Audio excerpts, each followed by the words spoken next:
This is Carolyn from All Things EFFY, and I'm here today with the AK Pro or AK Duo.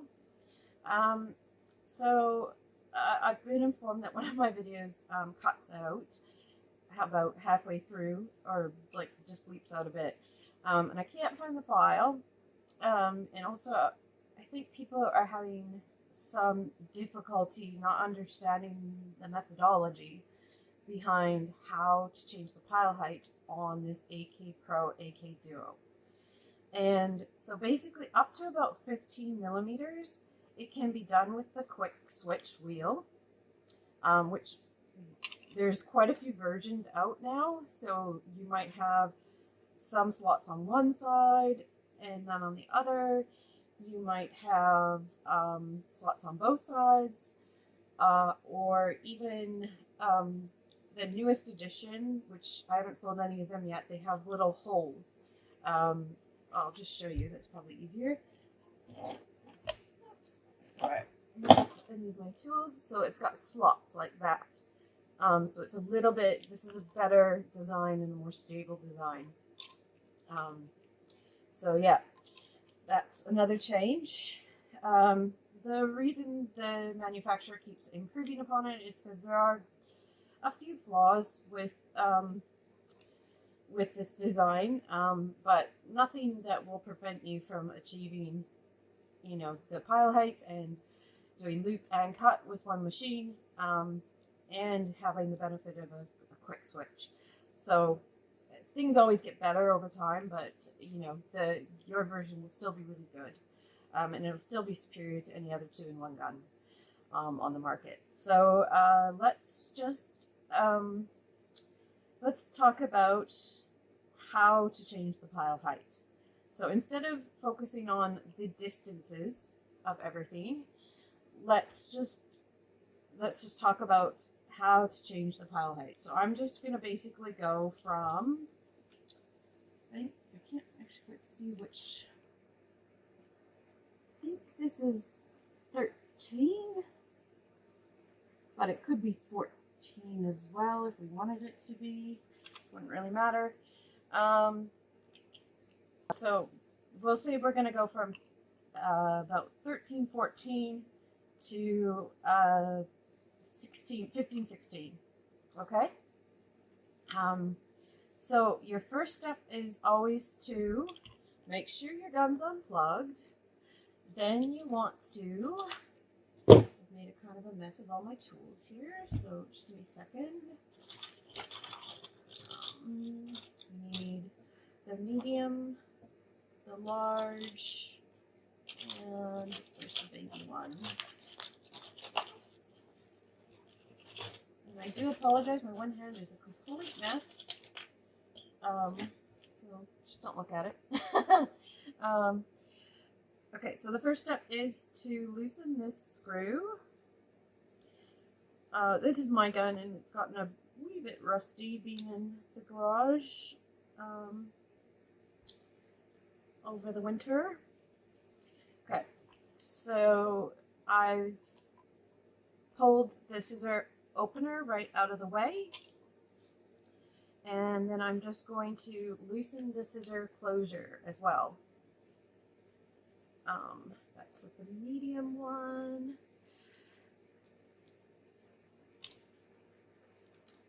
And we're just going to loosen that so that the scissors can move freely, okay? Before we continue any further, let's just discuss the factory settings of the gun. So in case you've gone and tried to adjust your AK Pro, AK Duo, like an AK1 cut pile machine, if you need to get back to the factory settings, and I will put this on my web page, the bottom bar, screw to screw, it kind of varies from machine to machine, but it's about either like about 37.8 on this one to I had two others that I measured out at 40.2 and 40.4. So you want to be around 40. So if you muck that up, just bring it back to 40. That'll be a good place to start. The other thing You should never be adjusting the top bar, but if you, in case you accidentally have, that will be, and again, it will probably vary a tiny bit from version to version, but we'll just, whoops, we'll just measure that. It's hard to do in the camera with these. All right, that's about it. So that's 49. I think I had, I'm not sure what I had on the other one. So sorry, we'll just say 40.49 for now, about 48, 49. The other thing is that this foot shouldn't be moved. It should be as far back as possible. And when it's in that position, your smallest Allen key will sit kind of just on the opening of the tufting gun. So that is where you want the foot always, okay? Otherwise it's going to chew up your cloth and make a huge mess. So I'll just show you that a few times, okay? And what else could you, I don't think there's much else you could have mucked up. Oh, except for up here, you should be on the slot closest to the motor, okay? So you don't want it on the furthest out slot, you want it on the slot closest to the motor. And I haven't found a reason to move this quite yet. Possibly if you were trying to do 18 millimeters, which requires a totally different methodology, more similar to how you adjust the AK. So yeah, we won't even go there right now. So you just want it on the slot that's furthest back towards the motor. All right, so what are we gonna, yeah, we're gonna change the pile height. So we've loosened this, we've moved this to the back, we've loosened the scissor closer, and now we basically want to move the this nut back to the slot that's for 15, 16, okay? So I'm just going to loosen this.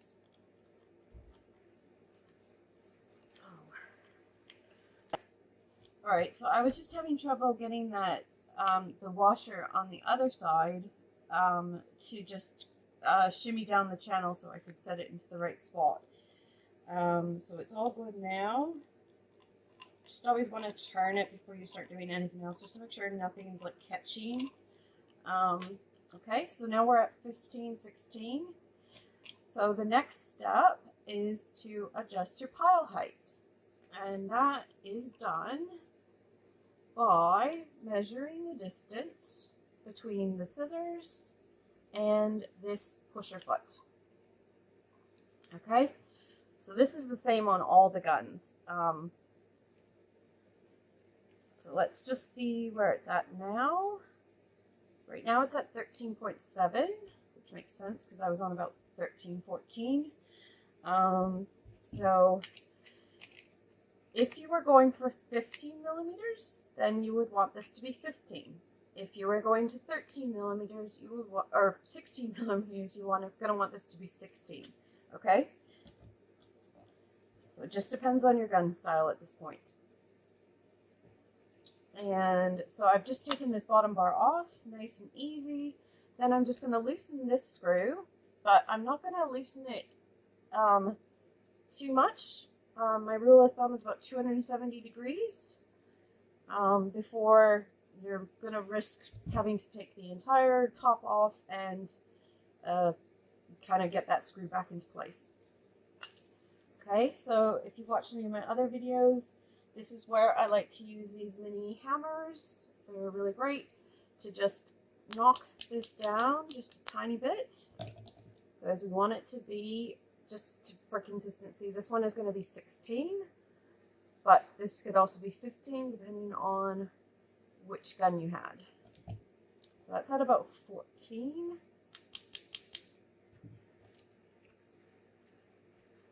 And sorry, it is way easier for me to measure up and down, so.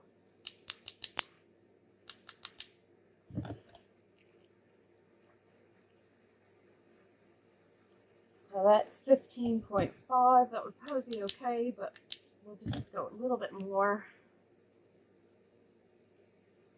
Because this is essentially what determines how long it looks when you tuft. So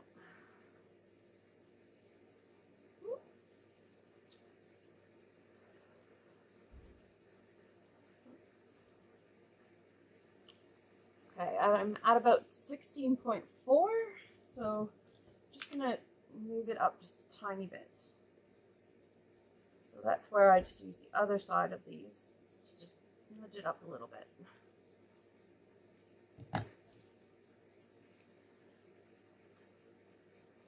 Okay, 16.1, that's perfect, all right?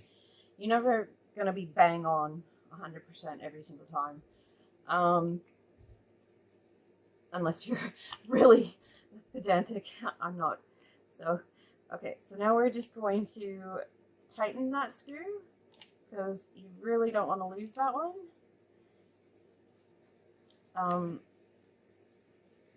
Okay, we'll just make sure it's nice and tight. Like that. Good. All right, and then that means we can put this bottom piece back on.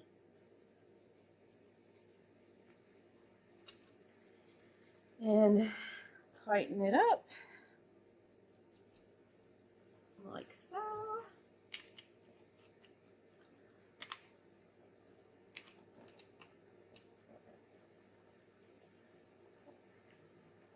Okay. Got stuck there. So that's nice and tight now. It's all looking good. Now we just want to rotate it, make sure everything's still going nice and smooth. It's looking great.